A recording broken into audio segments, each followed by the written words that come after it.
ask you for taking your most valuable commodity, your time, to come together and think about how to live a more loving life.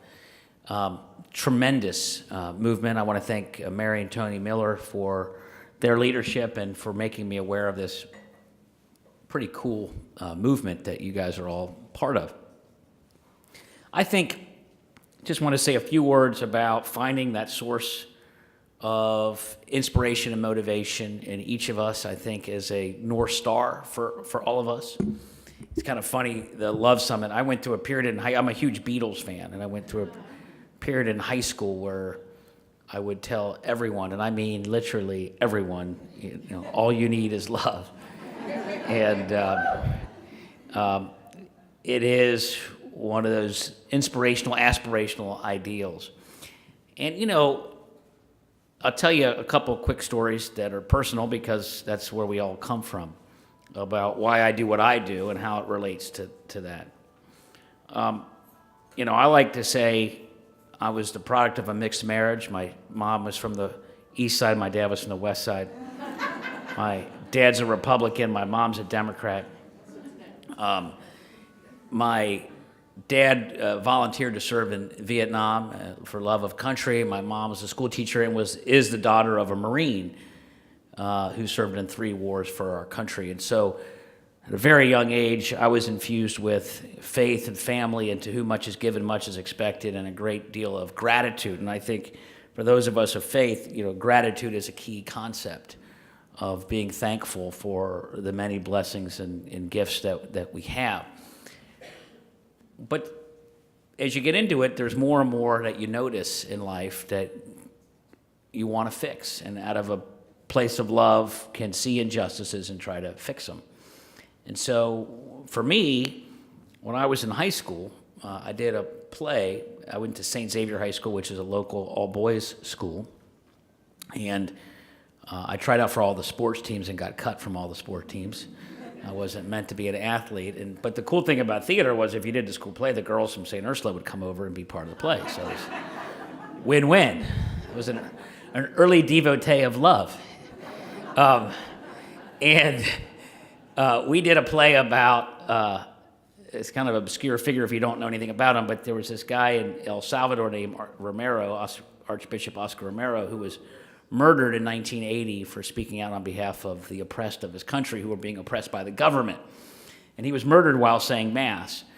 And recently, Pope Francis canonized him. He became a saint along with John Paul II very recently. But anyway, he was killed in 1980, murdered, and we did a play about his life and death. And if you don't know his story, he was essentially the Martin Luther King of his country. And it's a pretty weird topic for a Midwest high school to take on, but we did a show about his life, and I was killed 3 times, and I didn't have a major part in the play, but I was inspired by his life story. And unfortunately, tragically, on the 3rd day of our show, it was November 16th, 1989, and on that morning, the death squads in El Salvador marched into the Jesuit University in San Salvador, which is essentially Xavier University located, its version of it in Central America. And they murdered 6 Jesuit priests, a cook and the cook's daughter, on the same day as our show. And we had been rehearsing for 3 months. And so and they'd stopped killing priests. The last priest they killed was Romero. It was, very bad PR for the death squad. So they had stopped doing that, but I guess they went back to their evil ways, and they killed these 6 priests. Well, because my high school was a Jesuit high school, the priests in my high school knew the victims personally. And so we debated whether to go on that night, out of sympathy for the tragedy. But the old saying, the show must go on. So we read the names of the victims from the stage that night, and my life changed on that day because I had this epiphany that I was pretending to be shot and killed for ideals on this within hours, literally, of people who were murdered for those same ideals.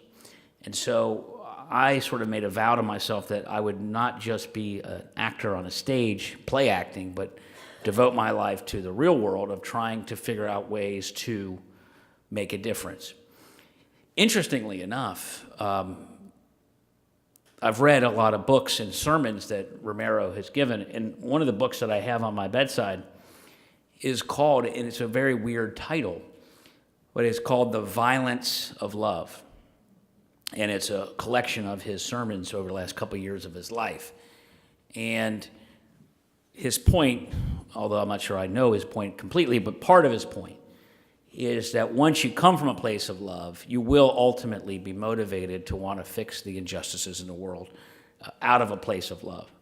And I do think, and I know you've got a long agenda, and I can't talk for too long, a couple additional thoughts that get more to where we are today.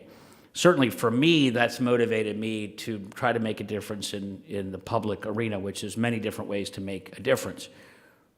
In addition to serving on council and helping the city recover after 2001's racial unrest, to our work over the last 4 years where we're seeing an incredible renaissance, job growth, reduction of poverty, et cetera.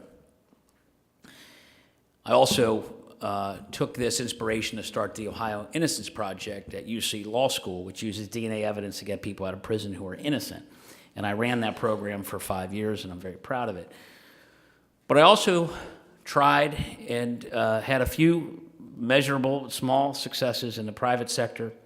When I left City Council, I went to East Price Hill, a neighborhood that people had given up on, and I developed the Incline Public House and the theater across the street, and that has sparked a renaissance of that great historic neighborhood. And I was able to work with developers from across the region as an attorney at Keating, Muthing, and Kleekamp, and had a great experience at the law firm.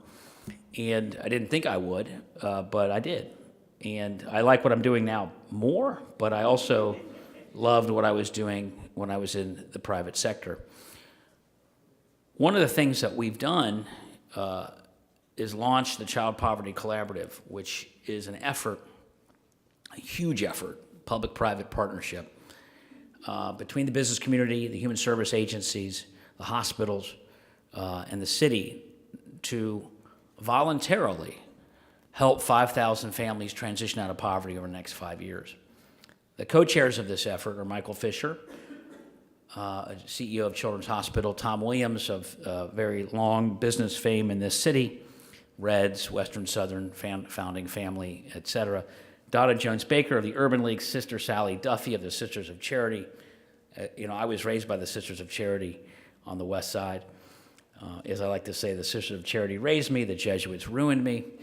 And Dr. Odell Owens. And we are the co-chairs of this effort. We have a steering committee of 30 people, and Karen Bankston was just announced as the new executive director of this ambitious effort. It's ambitious because we are trying to take accountability of being held accountable to measure how we do, experimenting with different ideas with 5,000 people. We're also doing this without additional public funding. And so this is a voluntary effort by the business community to devote additional resources to this effort. Why? For two reasons. One, I asked, and two, because people want to give back. And the most powerful thing that I have is the power to get my phone calls returned and to ask people to give back. And I find that that's a more effective way to get things done. It's interesting for contemplation purposes, but it's obviously, 26 days from an election. Many of you may know we had a recent dispute about whether or not children's hospitals should expand. And I supported it, my opponent didn't. And it got to be sort of a win-lose situation, which I think was unnecessary and avoidable. But I said recently, the best way to get Children's Hospital to do more for the community is ask their CEO to co-chair the Child Poverty Collaborative. And that's what I did. And that's what he's doing. And the amount of work and effort that they're putting into this is incredible. And I know, I can see I'm running out of time. One of the parts of this, and this will be a great challenge for all of you to think about, is we've put together this employer roundtable piece of the Child Poverty Collaborative. Again, voluntary association, nothing mandatory about it. where employers are agreeing to talk to each other about policies that may be unintentional that have a negative impact on people struggling to get out of poverty. So one example, employers may not realize that they have an employee whose bus leaves 5 minutes before the last minute they have to work. And so that means they got to wait another hour for the next bus, which means another hour of childcare, another hour of commute, another hour of cost, another hour away from their kids. And if somehow either the bus schedule could be adjusted or the closing time could be adjusted by, say, 10 minutes, that the cumulative dividend of that financially and emotionally would be huge. And so just trying to raise consciousness on issues like that, that's just one of 1,000 examples. But having these voluntary conversations and looking at things like that can make a huge difference. And I think it has to come from the private sector. It can't be imposed by the government.